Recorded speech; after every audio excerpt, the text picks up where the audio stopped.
Hello, my friends. I'm Jacob Nordby, and I want to bring you something today that is a combination of things. At the end, it's an invitation to join me for something special that's coming up in February, and it's not an infomercial for that. That's just part of this thing. So, what I want to do right now is spend a little time and pull the thread on what is stress, what is it doing to us in our lives, and how can we create deep recharge and emotional reset, physical reset, psychological reset, the things that we need so that we can create the lives that we really long for, you know? I saw a quote the other day floating around by Nicola Jane Hobbs, and she said, instead of asking, have I worked hard enough to deserve rest? I've started asking, have I rested enough to do my most loving, meaningful work? It's such a simple statement, and it hit me kind of like a sledgehammer. It was in the middle of a day where I had been asking the first question way too many times. Have I worked hard enough to deserve rest? I don't know about you, depending upon some of the factors that were present in your life as you were developing. Not everyone struggles with this in the same way, but the idea that I need to prove to myself and others that I've done enough so that I can have a little tiny bit of space for myself. And that's something that has been part of my world for a long time, and I continue working with it and seeking to come into a healthier relationship with that equation. And I'm sitting in a house that I moved into a few weeks ago, and about 1 year before that, I moved into a different house. And so I've moved twice in the space of 12 months. And of course, we know if you've read the lists on what causes stress, moving homes causes, it's right up there toward the top of stressors, along with like losing your job or having someone close to you die.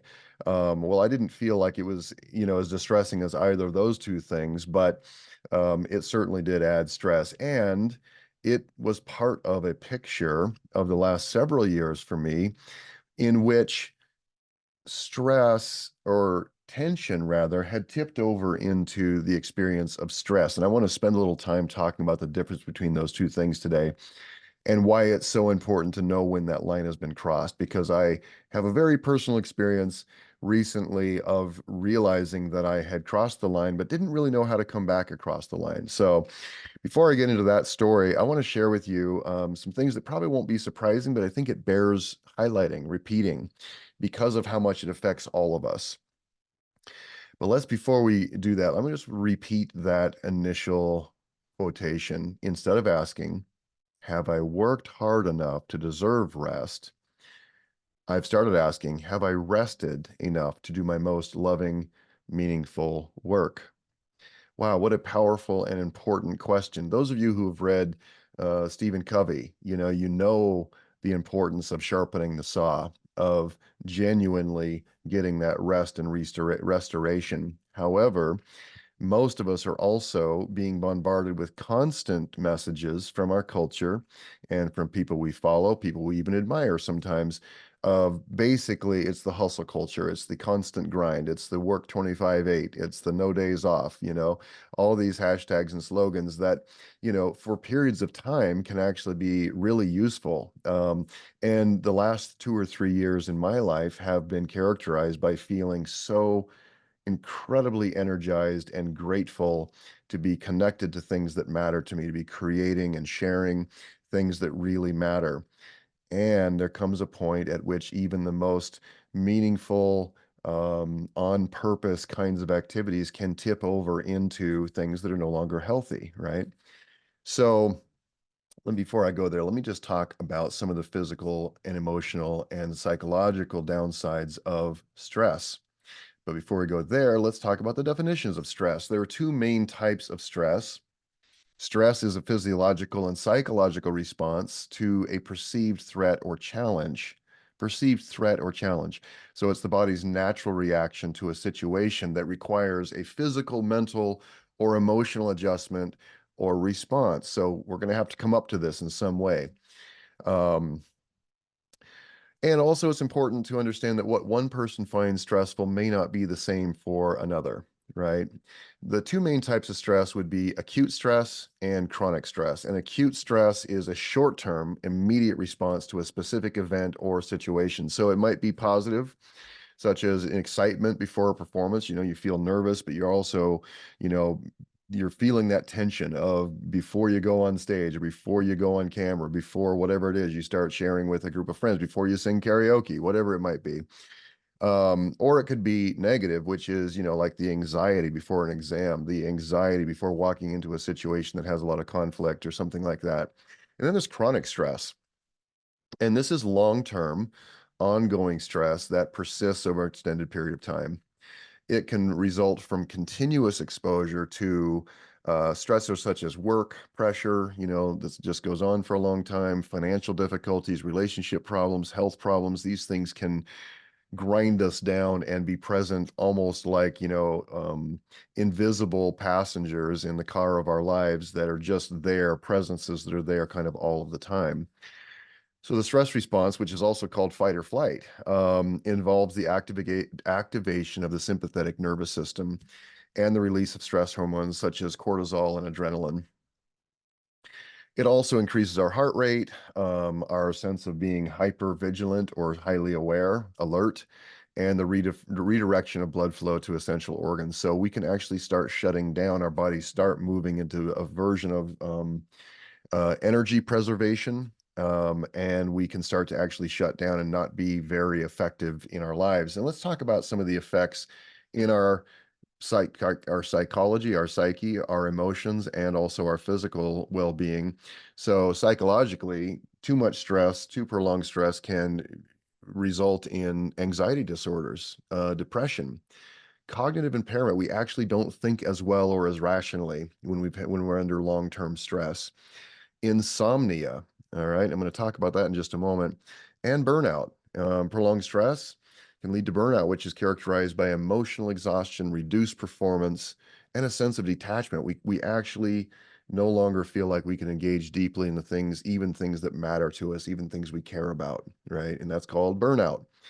If you've ever heard the phrase insurmountable task, that is associated with burnout. So when you're going through burnout, even things that are mundane and, even sometimes enjoyable, you might enjoy going through your email inbox and replying and working through things under normal circumstances. During burnout, even glancing at the email inbox can feel like an insurmountable task. Even adding one more task to a day, even if it's simple, very simple, ridiculously simple, can feel insurmountable. And so part of what we're discussing today is the need to understand how these things affect us and then not ignore that, not pass over it, not go, well, that's for other people.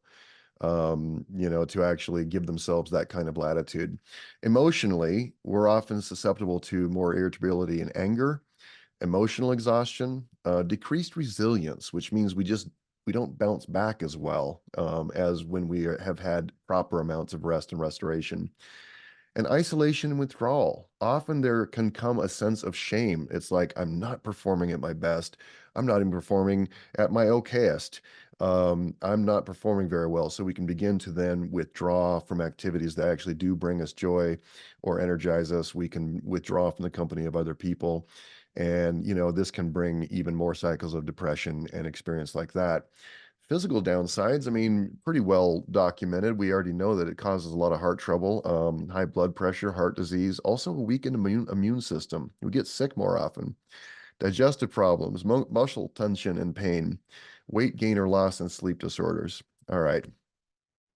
So those are some of the things that happen inside of us when we're under constant stress. And in a moment here, I want to talk about the difference between what I call needed and very positive tension and stress. Even though they can feel very much the same at times, there's a very strong distinction between them. Um, so yeah, let me do that before we talk about my personal story of engaging with all of this and being brought back into the classroom to go, yep, you need to learn that. You need to grow some more in this area.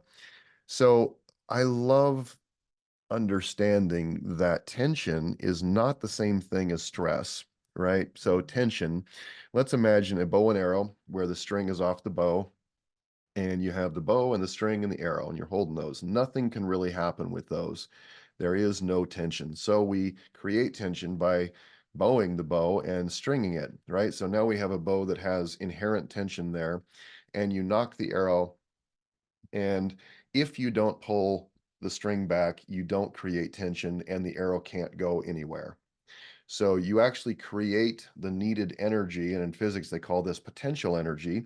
So you create the needed potential energy by pulling back that bowstring and aiming the arrow. Now, as long as you are doing that with the appropriate amount of time, it's very positive. In fact, you cannot shoot the arrow without the tension. So, and it also affects your muscles and your bones about the same way as stress would. So you're still feeling the pressure, you're still feeling the tension, and it doesn't have to be comfortable. And when you let that arrow go, you release the tension, the arrow flies toward the target, and you have a result. However, if you are holding that arrow back too long, now we've tipped over from positive tension, which is creative fuel, which makes things happen.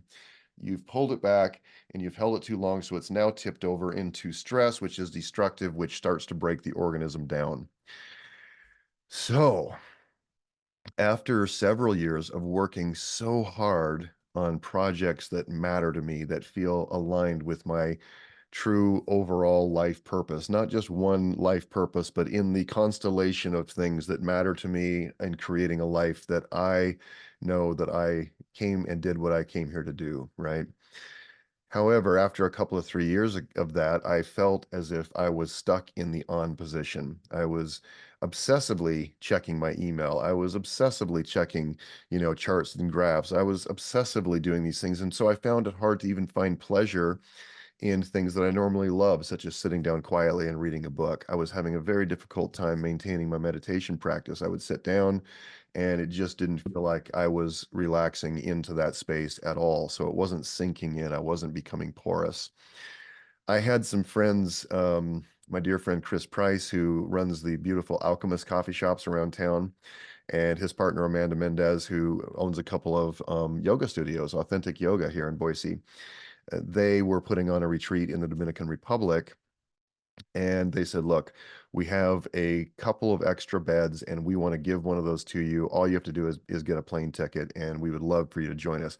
My immediate stress conditioned reaction internally was, "I don't have time for that. I can't do it."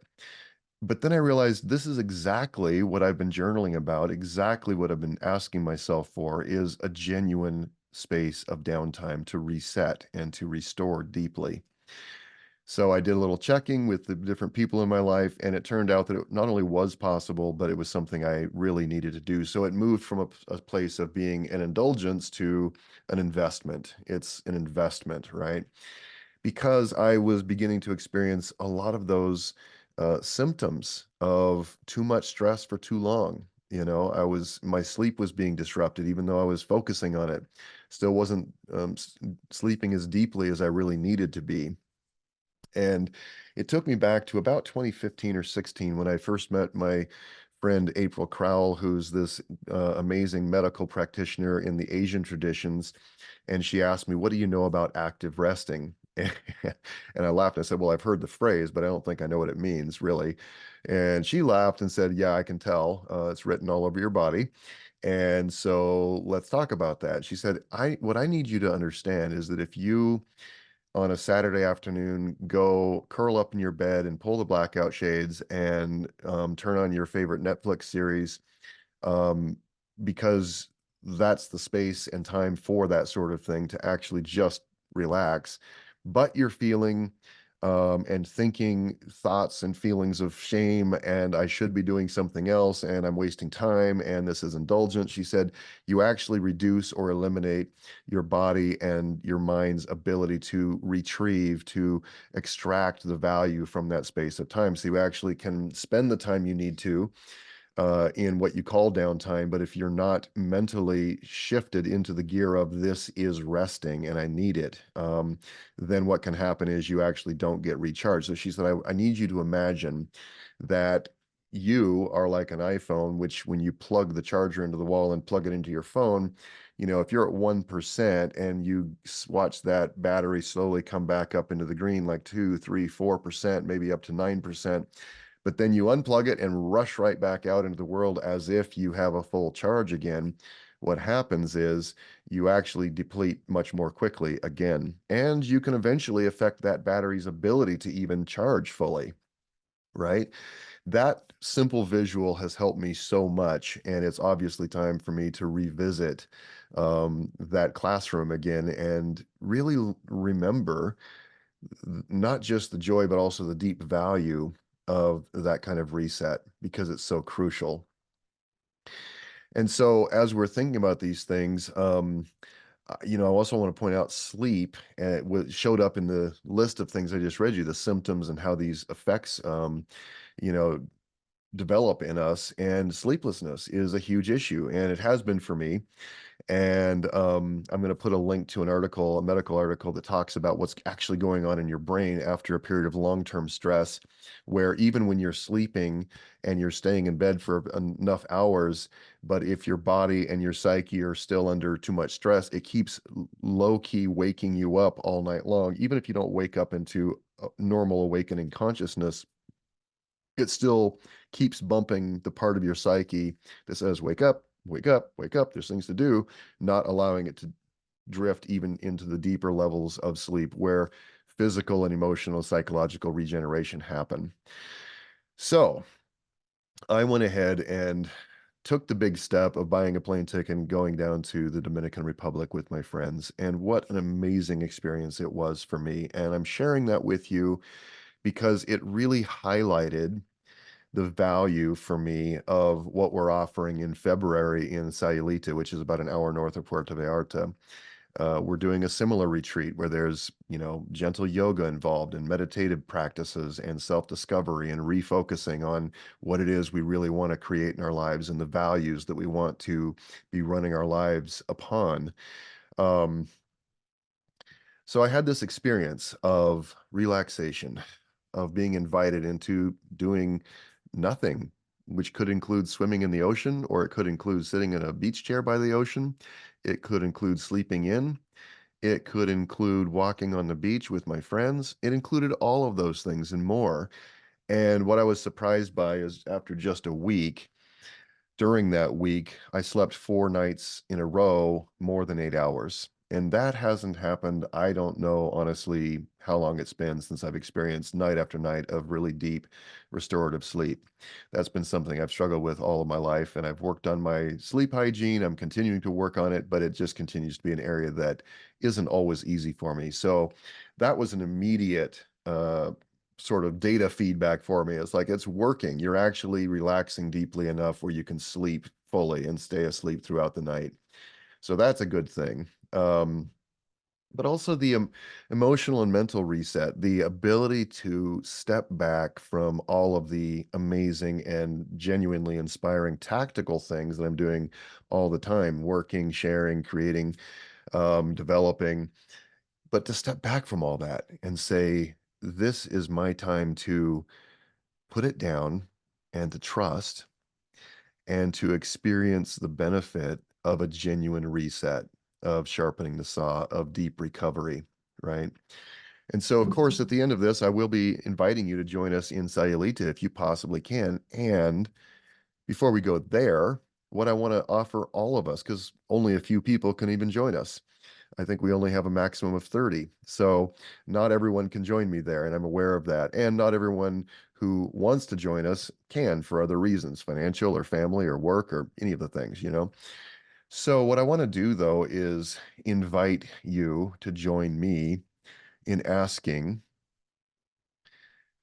how can I create the periods of rest in my life, even if I have a very busy life that's full of things that matter to me that I'm doing? If you're a parent with kids at home, you're likely feeling very busy and doing a lot, especially during the holiday season, right? A lot of activities, a lot of things. And you know what? They matter. They matter. Connecting with friends and family over holiday feasts and running around and doing the things that are celebratory. All of these things are good. But if we aren't creating the space around ourselves to deeply reset and restore and refocus, if we're not doing those things, then those activities actually lose their value because what our bodies and minds and psyches really need is downtime, right? So I want to ask you to join me in visualizing using the iPhone or your Android phone, whatever you have, but visualizing the battery down at 1% and imagine I'm confess this to myself, the usual pattern of letting it charge up to where it's just back out of the danger zone, but then running right back out and expending that charge without allowing it to fully charge, and buying into the crazy notion that somehow that is virtuous, that somehow that is what we're supposed to be doing, that it's our responsibility to be constantly wrung all the way out, right? So the question is, I'd love for you to use this as a journal prompt or a self-inquiry or a brainstorm, whatever you want to call it. How can I carve out space in my life for the reset and the deep rest that I need? And if you want to add to that, so that I can do my most loving, meaningful work, sometimes that'll add the extra bit of inspiration to help us actually go into this. Have I rested enough to do my most loving, meaningful work? And the question is, how can I create those periods of deep rest so that I can do my most loving, meaningful work, right? I'd love it if you would join me in that. I would love it if you want to reply either on this video or send me a note back through email and give me one or two of your things that you intend, that you commit to yourself, that you'll start doing. And what I've noticed is that part of this often requires us to revisit our values. What are the things that I value in my life? And how many of the things that I have been running my life on are other people's values or society's values that maybe don't line up with who I really am or what I care about? How many of those things are running the show right now? So this period of reflection, of asking, and as we're ending a year, this is a good time to ask ourselves those questions. What's going on? How can I shift things into better alignment with who I am, with what I really desire? And how can I gently begin to lay down the values that I've been accepting, maybe for all of my life, that come from other people that aren't true to me, that I'm not actually aligned with? How can I do that? And the how can I is a creative question because it activates your imagination. And I want to invite you to be a little outrageous with it. If you're making a list, how can I? Just make a bullet list. These are all the different ideas I have. Be outrageous with it. Well, one option is I can burn my house down, change my name, and move to a different country. Okay. Probably not going to do that. But let yourself be a bit outrageous because it activates your humor, your imagination, your creativity. And I would love to see a list, brainstorm a list, send me an email back. What are the things, what are the ways that you can create micro retreats, whether it's a day or an hour or even 20 or 30 minutes, where you begin to send the signal to your deep inner self, your creative self, that says, I matter, that says my rest and restoration matter, that says my dreams and having the energy and focus to accomplish them, those things matter. I would love to hear ways that you intend to set up the practice of resting, set up the practice of restoration, you know. Um, I'm going to put a link to a yoga nidra that's been really helpful to me. And there are many of them on YouTube that you can get, but I'm going to paste one or two of them in that I've been using lately at 10 or 20 minutes. And unlike a lot of guided meditations that I really love, these are all physical. These invite you to focus and direct your attention throughout your body. And as you are doing so, to deeply rest and relax those parts, right? And so it's not heady, it's actually quite grounded and grounding. And I come out of a 10 or 20-minute yoga nidra experience and often feel as rested as if I had been able to take an hour nap. I don't nap easily, which might not come as a huge surprise. So the yoga nidra for me is a wonderful substitute for a nap because I can actually get down into those deeper brainwave states and deeper nervous system states where I'm in that what I call the green zone, where restoration is even possible. So, along with that, and after and informed by this amazing experience I just had of being invited into restoration in a beautiful place out of the elements of the northern United States where there's snow and chill going on, but down in the sunshine, and also um, being waited upon, having a staff that comes in and makes sure that the room is clean and the bed is made and that you're being fed. Again, to me, often these things feel like or seem like self-indulgence, but I think that there's a very fine line between um, self-care and self-indulgence. And self-indulgence also isn't wrong. Let's be clear about that. But sometimes we can conflate the idea of self-care and self-indulgence and to where we are doing actually too much of the indulgence, which means we're diminishing our activities in other areas of our life that really can eventually then accrue to create more chaos and more stress. And then we bounce more into self-indulgence and it creates more of those things we don't want. And so finding that line that says this is self-care, which means that what I do in that area is an investment, or this is self-indulgent, which means this is an expense. It's not an investment, it's an expense. You know what? It's good to spend things on ourselves, whether it's money or time or whatever it is. It's okay to do that. But if you're wondering, how can I justify this? Ask yourself a question. Is this self-care? Is this needed? Is this something I actually owe to myself and to the others in my life by taking the time, creating the boundary around this much needed restoration? Or is it self-indulgence, which is something I would just really love to do? Once again, there's nothing wrong with self-indulgence up to a point. It's like a lot of things, beyond a certain line, it begins to create chaos and stress in our lives, which brings more of what we don't want into our existence. But if it's self-care, if you're like me, sometimes it can be difficult to assign enough value to self-care to where I see it as an investment rather than taking away from things I should be doing with or for other people, right? So if you have caregiver in high in your list of attributes or traits about your personality, you might really want to ask yourself, when was the last time I invested significantly, whether it was through money or through time or attention, anything else, in what I really need to recover deeply, to restore deeply. And let me just also say that, let's say that your life is pretty much stress-free. You have your finances in order, you have a good job, you love your relationships, you're living in a place you really enjoy, et cetera, et cetera. So there's none of the usual stressors going on, but you just happen to live in the modern world right along with me and the rest of us. Well, the modern world is full of stress. It is full of the tension between opposites that turns into stress because we hold it too long and we begin to see each other as enemies. And seeing each other as enemies means that there's this message coming into our psyche that says, I am in danger. I need to react. I need to activate my fight or flight response. I'm not safe here. Something has to change. And listen, I'm not downplaying any of that. I think there are so many messages going around in the world right now from extremes that are feeding in and giving us a lot of the sense that we aren't safe here, that everything is falling apart, that we are not okay.